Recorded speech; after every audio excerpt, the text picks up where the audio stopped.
It's my pleasure to welcome to the stage two of our colleagues from Belfast. First of all, joining us, Adrian Johnson, Belfast's Innovation Commissioner, who's going to talk to us a little bit about Belfast's current innovation landscape, the importance of missions to drive transformation and perhaps highlight some of the significance that the Challenge Fund, which his colleague Alistair Charles, Innovation Challenge Fund Manager from Belfast, is also going to broaden that impact. But round of applause for Adrian, please, everyone.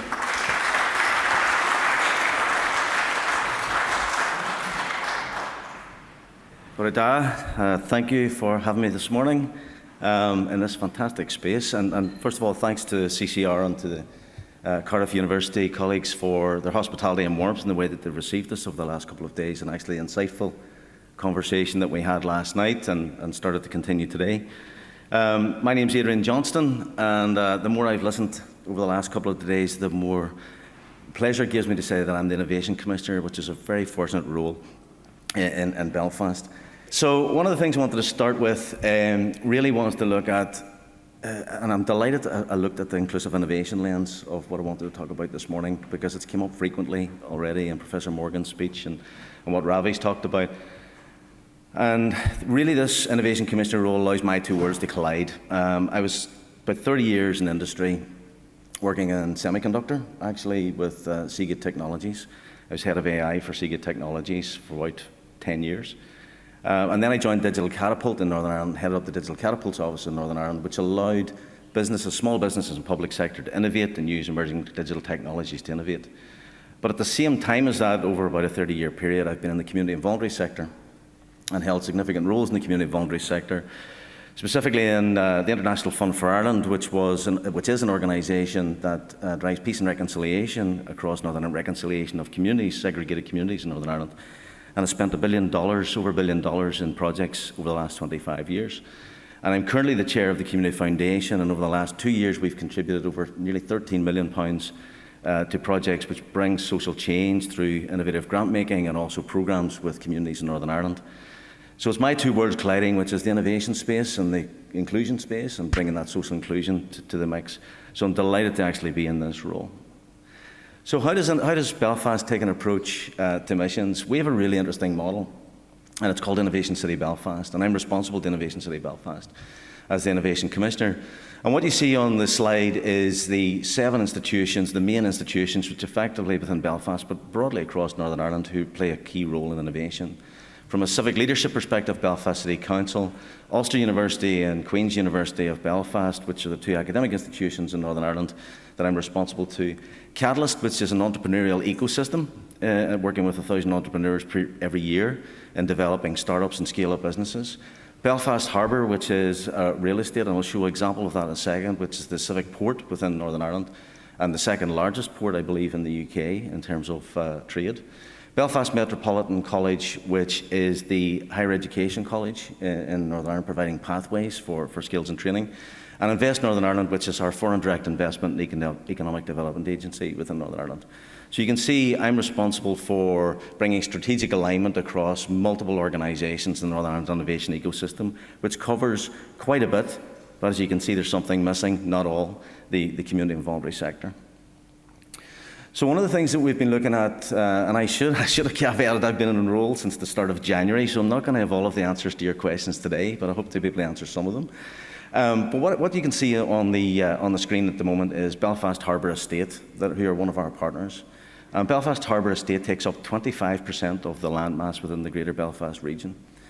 It has its own space where it can use for test bedding of solutions, whether that be in net zero or autonomous transport or mobility solutions.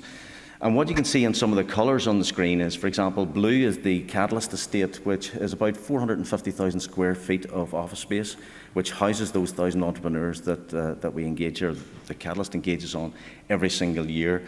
And there's 140 companies that are scale-up startups and large multinationals located on that site, again on Belfast Harbour Estate. Just down around that red burgundy, you can see that's Belfast Metropolitan Colleges around there. And they work with about 21,000 students every single year and bringing them through pathways and inclusive pathways to skills and training, all co-located on the Belfast Harbour Estate. And Queen's University, we were at the Spark Centre yesterday and looked at the Cyber Resilience Centre in Spark yesterday, which was amazing. Queen's University have their Cybersecurity Knowledge Centre located beside Catalyst on the same campus. So it's brought that real, not just place, but as Alistair will talk about some of the programmes and how we engage people in our inclusive innovation ecosystem.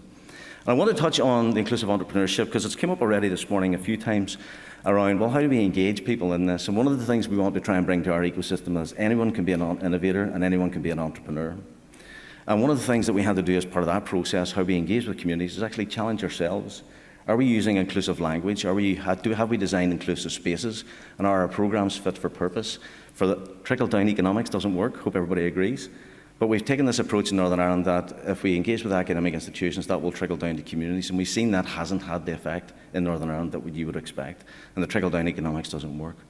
So one of the things we looked at within the Catalyst partnership is Hello Possible, and Hello Possible is an entrepreneurial programme which is designed specifically with entrepreneurs from underrepresented communities. Ways that they can identify solutions to the problems that they face, and could they establish a business associated with that. And the key thing is that innovation doesn't have to be technology-led.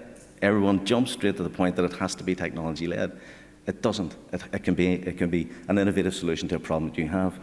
And this is just an example of one young man, a guy called Craig from a place just on the outside of Belfast in Portadown.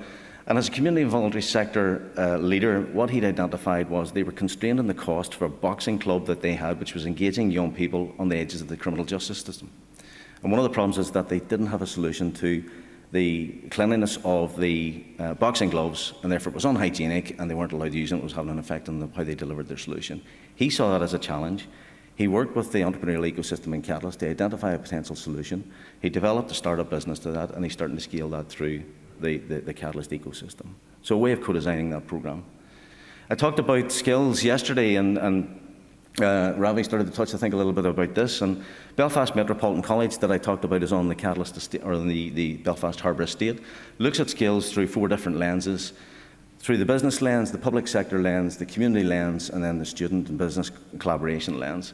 So you'll see things like Skills for Growth, where they work with the Department for the Economy to develop skills academies, which are fit for purpose, engaging with companies like the Bank of America and Artemis Technologies, who are looking at next generation technology solutions, and how to develop appropriate inclusive education pathways for young people in their programmes to potentially go to employment or on to higher education with the colleges in Northern Ireland. The skills for inclusion, which we've already started to talk about, looking at the skills and balance that will help us improve access to employment. The reality is, when you look at our Belfast Region City deal, we will not have all of the talent pool in Northern Ireland as it currently stands come out of our academic institutions to fulfil the roles. And what we need to be looking at is a new inclusive pathway solution to engaging more of our society in those employments, helping us with that digital future, and also supporting on the innovation pathways for our public sector engagement and partners as well, which is hugely risk averse. I'm sure we'll have questions on that. So one of the things that you have actually on yours is vision to reality. And the big issue that I've looked at in the last 5 or 6 weeks is the lack of how we go from research to impact in Northern Ireland. And if I was to leave the 2 things, the 2 big priorities for me that I'm going to be addressing is, I'm not going to be looking at our research centres of excellence, to be fair. I'm going to be looking at 2 things. One is access to data, and the other one is procurement pathways, more innovative procurement pathways. Problem being that we haven't collected the appropriate data, both from a societal perspective and through government, which allows us to truly identify what communities' needs are and where the needs should be addressed, and therefore what solutions and where we should be putting our challenge funds and our research excellence into. And secondly, then, we don't procure those solutions into the public sector. So when we talk about things like public sector transformation and healthcare, we have all these great solutions, but we don't procure them into the healthcare service. And that's a huge problem we have in Northern Ireland. So for me, we can talk about the research centres of excellence, but we haven't identified the true need, and we haven't looked at ways that we can actually procure them into the public sector and therefore have the societal outcomes that we expect. Then there's no way we can expect to have an inclusive, innovative landscape in Northern Ireland. So those are the 2 things that I'm really going to be identifying and I'm working on. And I'll ask Alistair probably to come up now at this stage, because Alistair's going to talk a little bit about the Belfast Region City deal itself, the funding and the programmes that we have within the Belfast Region City deal, which will sit above this ecosystem and hopefully drive us towards a more inclusive and innovative landscape in Northern Ireland. Thank you.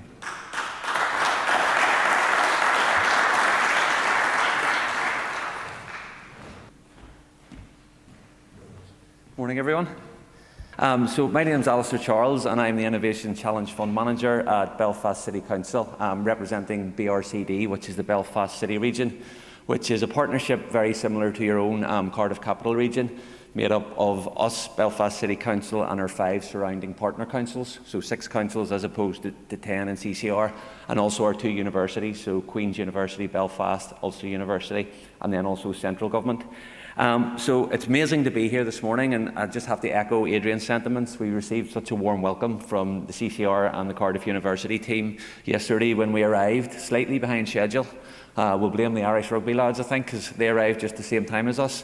We arrived at Cardiff University yesterday at the Spark Centre, and I say we got a really warm welcome. We had some really good discussions yesterday with the team, and then a lovely dinner yesterday evening, and then we ended up, I think, with Rick, our resident tour guide, who showed us a few of the nicer pubs in Cardiff, so that was all good. And before I start as well, I just have to claim my Welsh roots. So my grandfather was actually from Wales, and I'm going to try and pronounce this so you can keep me right here, from a small village called Nantafithlon. Does that sound right? I think it's called Nanty. The locals call it Nanty for obvious reasons, quite hard to pronounce. Near my stag, apparently, so there you go. Is that good? Good, yeah. Yeah. I've never been, but my dad says it's very, very small, so there you go.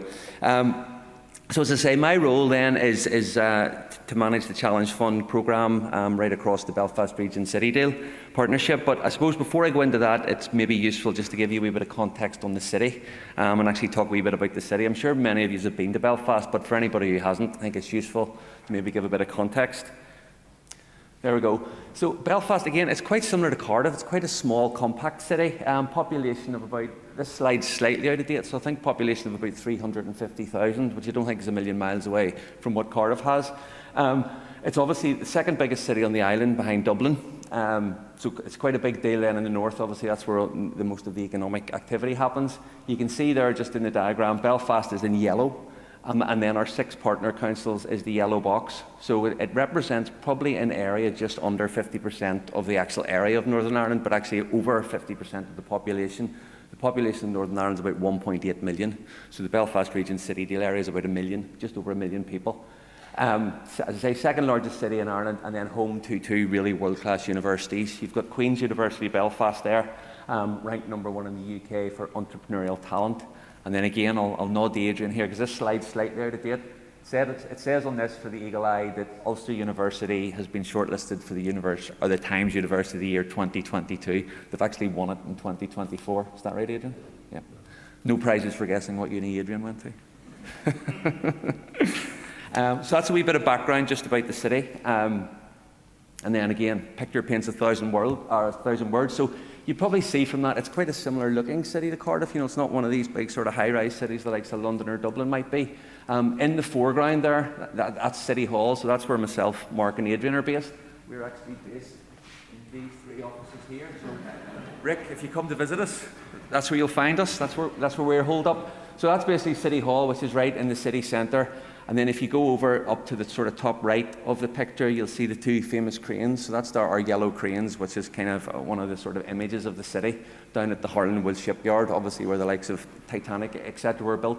But there's a huge amount of activity, especially in the innovation space, happening down at the harbour, just in Belfast Lough. That's where Catalyst, where Adrian used to work, is based, where the big entrepreneurial centre is. And the harbour actually own about 25% of the city land, so they're a huge partner within the likes of ICB and also in the innovation landscape. So that's just a wee bit of a background on Belfast. So in terms of Belfast Region City Deal, I'm obviously not going to go into a huge amount of details about what a city deal is. I'm sure everybody knows. It's packages of investment that are sort of delegated down to a local level, with the argument being that local politicians and people at the local level are better placed to make those decisions than central government. Most cities now in the UK probably have the city deal. I think there's over 30 city deals. Usual for Northern Ireland, we were one of the last to get our deal. We secured our deal in 2021. It's about £1 million of investment, and that's investment from Westminster, our own central government in Northern Ireland, our local government, and also our university. So everybody basically put money into the pot, and we have up to £1 billion. I think it's about 850 million, and then there's some private sector leverage as well. As I say, it's a partnership of us and our 5 surrounding councils, academia in terms of the unis, central government and industry. So in terms of the ambition of CityDeal and how it's all set up, so it was originally split into 4 pillars. So we have the innovation and digital pillar, which is obviously the pillar that myself, Mark and Adrian work under, and I'll talk a wee bit more about that in a second. We then have a lot of the CityDeal money, and I'm sure it's the same with all city deals, is kind of focused on capital.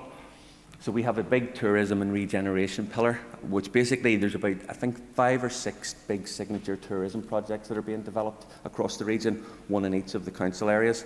Our own one is called Belfast Stories, and it's going to be right bang in the city centre, and it's basically going to be a big sort of interactive space telling the story of Belfast, its history, but actually telling it from like a local perspective rather than just things on walls. It's actually people telling that story.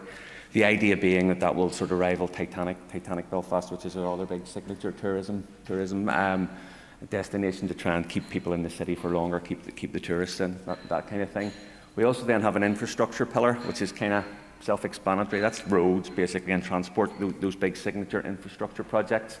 And then we have an employability and skills pillar, which is woven right throughout the programme to try and create the conditions for young people to get those skills that are needed for the jobs that are going to come out of the CityDeal investments.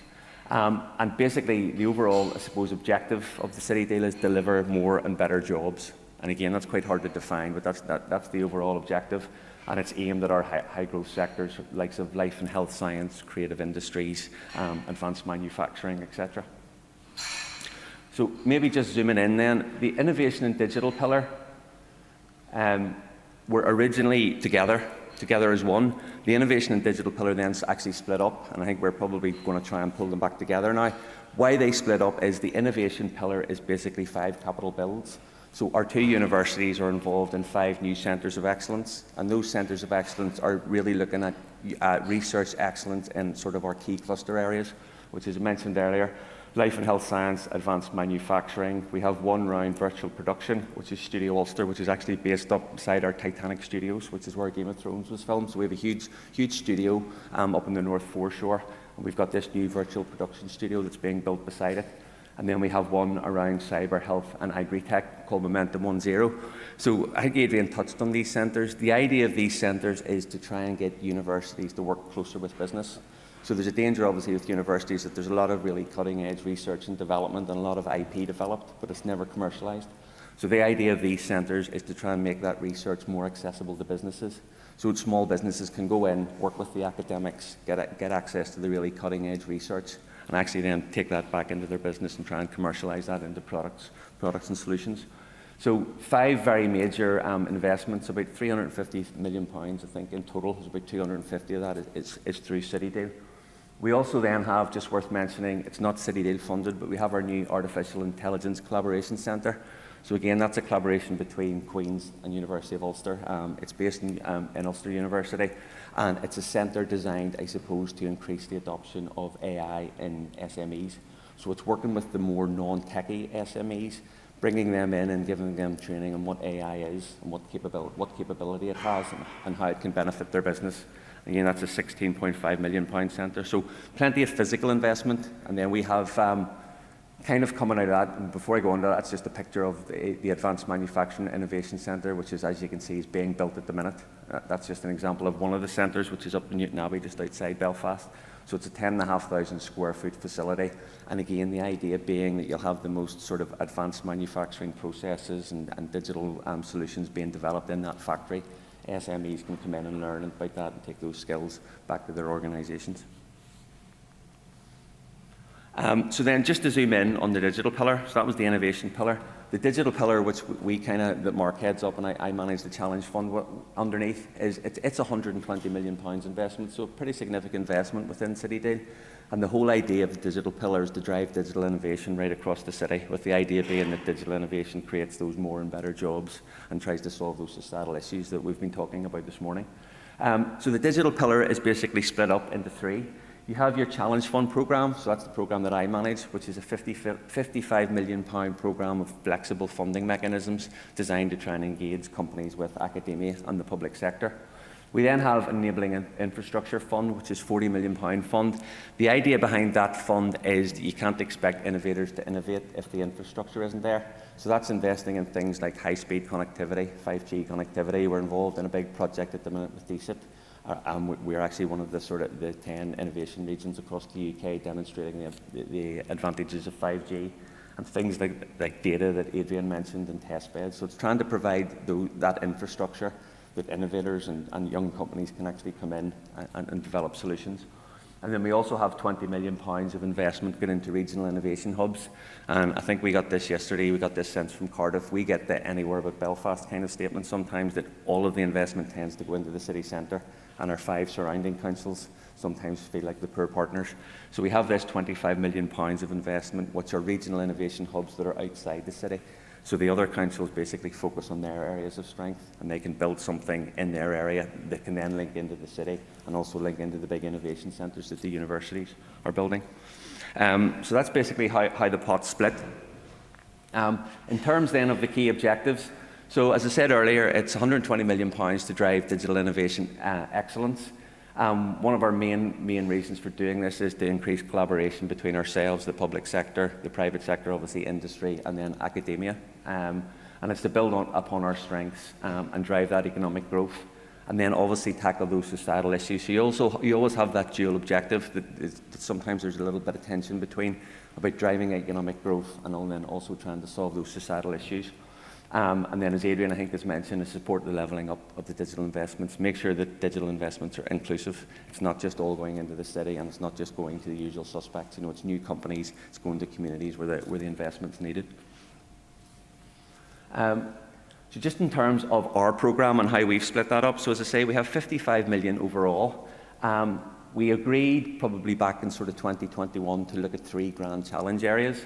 So our 3 grand challenge areas were health and well-being, sustainability and resilience, and AI and big data, which are pretty broad, and I think that was on purpose. You know, you could pretty much, any project idea can get in under one of those. Sustainability and resilience is very much looking at the whole sort of net zero agenda, making us more robust for those changes coming. And then the AI and big data is obviously huge at the moment with the explosion of AI technology. And the idea behind the Challenge Fund is that we would develop a range of funding mechanisms that were tailored to different objectives, and give us a bit of flexibility. So we originally came up with 3 funding mechanisms, and again, there's quite a few similarities here between the guys at CCR, what they've developed. So our first programme was a venture fund. So it was a £20 million venture fund, and it was designed to deliver equity finance into companies that were showing really high growth potential. And it was very much an economic development focus. You know, you were trying to target these companies that were really going to go places and actually get a return, and that would give us that sort of evergreenness to the other funds that we were funding. So, you know, it gives you that sustainability that City Deal isn't just for X number of years. If you get this right, you can actually keep refreshing your other funds. So we had the £20 million venture fund. We then also set aside about £20 million for grants programmes, and that was a range of different grants programmes where we were going to try and engage SMEs with ourselves in the public sector and the universities. And then the innovation for societal impact, that was the £15 million set aside for the real challenge stuff. So it was less, I suppose, focused on the economic outputs and more focused on solving challenges. So again, that was the kind of stuff Ravi's talking about. It's going out with big missions and problems and asking innovators to come up with innovative solutions for these issues. And as I say, each of those has slightly different aims and objectives, and we're trying to actually deliver this using the mission-oriented approach. There we go. This wee diagram I thought is quite interesting, just to show the kind of difference between the mechanism that we've chosen. As I say, the ISI, the Innovation for Societal Impact, is all about societal impact. So you're going out with those big challenges and asking innovators to solve those. And obviously, if an innovator solves a solution in the appropriate way, there's an economic output as well for that innovator, because potentially they can sell their solution and scale their company. At the very other end of the spectrum, I suppose, is the venture fund. We're not really investing in companies that are solving societal issues. We're trying to target those companies that sort of show the potential for stellar growth and can actually feed back into our other funds. And then grants programs kind of sit somewhere in between. You know, grants can be very societally focused, and they can also be very economically focused. So it gives you that flexibility. A nice wee analogy at the bottom there is venture is very much aimed at supporting companies. Grants are very much aimed at supporting projects, and then ISI is very much aimed at supporting solutions. That's kind of the way we see it. In terms of where we are at the moment, well, we've been trying to deliver this probably for about 3 years now. And it's been difficult, and I don't think that's unusual. I think it was a bit of a therapy session yesterday talking to the CCR guys, and we all felt better afterwards that we're not the only ones. It's been a tough journey. Challenge funding is tough. You know, you get a lot of risk aversion particularly from central government to kind of approve our proposals, if you like. So over the last number of years, we've been trying to develop proposals and get some money out on the ground and make the difference that we all want to do. So in terms of where we are, in terms of the 3 different funding pots, so our venture fund, we submitted our business case for a £20 million venture fund back in 2023. And this was a fund probably trying to back companies at this sort of pre-Series A sort of scale, sort of between maybe 2 and 5 million, that kind of scale. There was a bit of a gap in the market in Belfast at the time, in the Belfast region. We put that in then to our central government. The way this works, and I'm sure it's similar everywhere, we have to do a business case and we put it into central government for approval. Now, central government took their time to look at that, and by the time they came back to us, there was 2 big equity funds that actually entered the market at the same time. So there was over 100 million of additional equity finance entered the market, and everybody got a bit nervous saying, we don't think there's a need for this anymore. So that business case is slightly on ice. Now, Adrian's come into post, and what we are doing now is we're looking at that again, and we think we might do something on a smaller scale, and we think we might focus it on the AI space. So we've been talking to a few fund managers about that, and we think there might be a gap around there.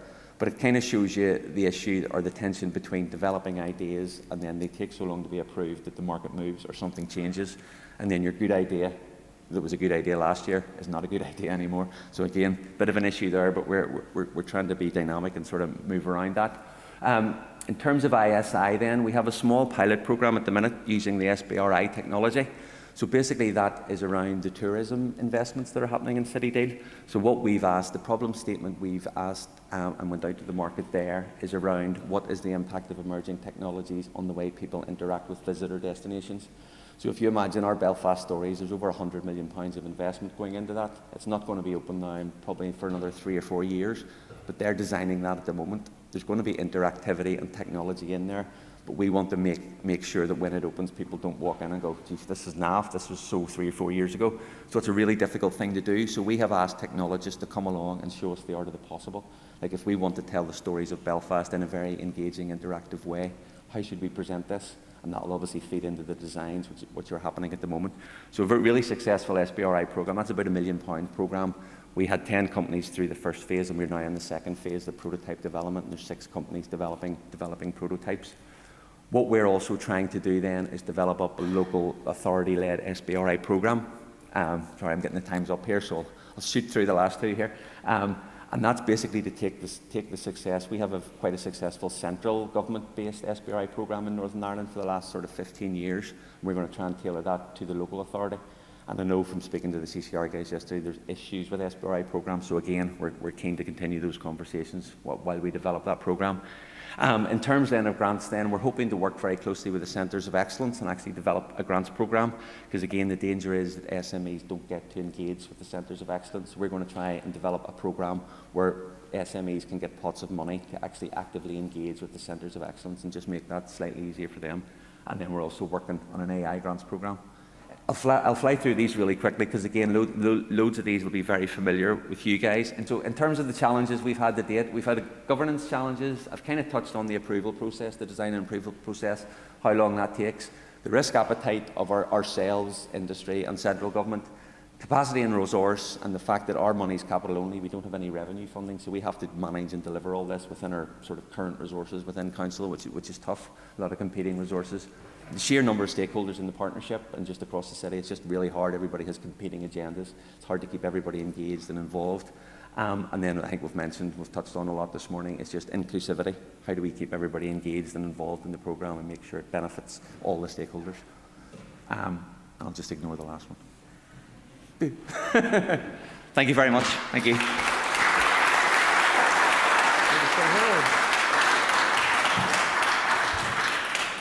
Huge thanks to Alistair and Adrian for taking us through your approach in Belfast, those kind of key pillars and the work that you've been doing on the Challenge Fund. And Adrian, you talked us around those 2 kind of key areas around access to data and procurement pathways.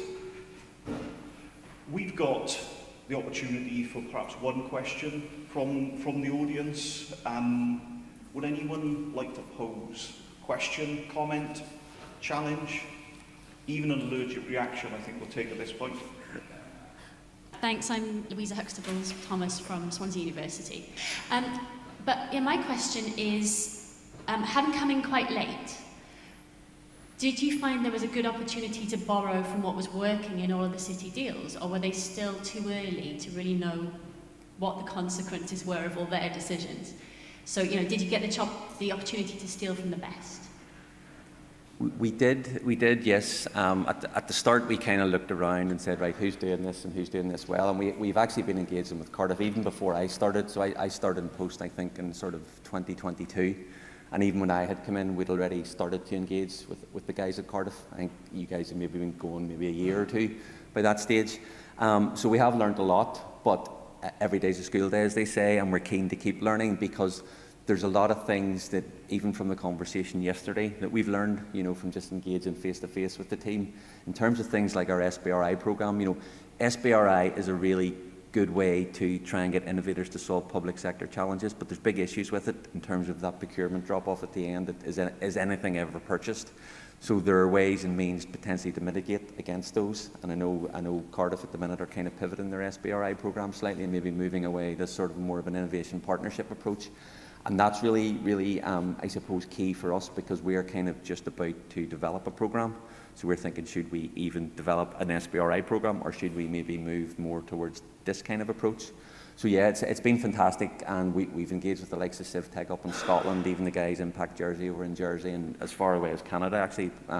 Adrian and myself were in Toronto last February, engaged with the Impact Canada guys who do amazing things, and I know Nesta work with those guys. They do amazing things with the federal government in Canada. So yeah, the world's a small place, and it's easy to engage with a lot of challenge fund owners, and it's important to do so. I think one of the things that's really worked to our advantage is that all city deals are talking about long-term sustainable impact. So us actually coming to the game a little bit later, maybe 3-4 years after some city deals, allows us to see what's working and what's not working, and actually maybe we're pivoting before we start, and where the original ideas might have been. And also the area that's really interesting to us at the moment is, I think Ravi touched on it, like societal impact. One of the big things for us in Northern Ireland is around social mobility. That's going to take 10, 15 years to change, but our political life cycles and our funding cycles are all 3 to 5 years. So the evidence that's coming from other city deals allows us to go back with what's happening in other areas to say, look, we need to be thinking very differently about how we implement policy, how we do our funding, how we develop long-term strategies around inclusive growth and societal incomes or societal impact. I'm finding that really beneficial now coming at this sort of later stage to be able to do that, and that's one of the things we talked about yesterday.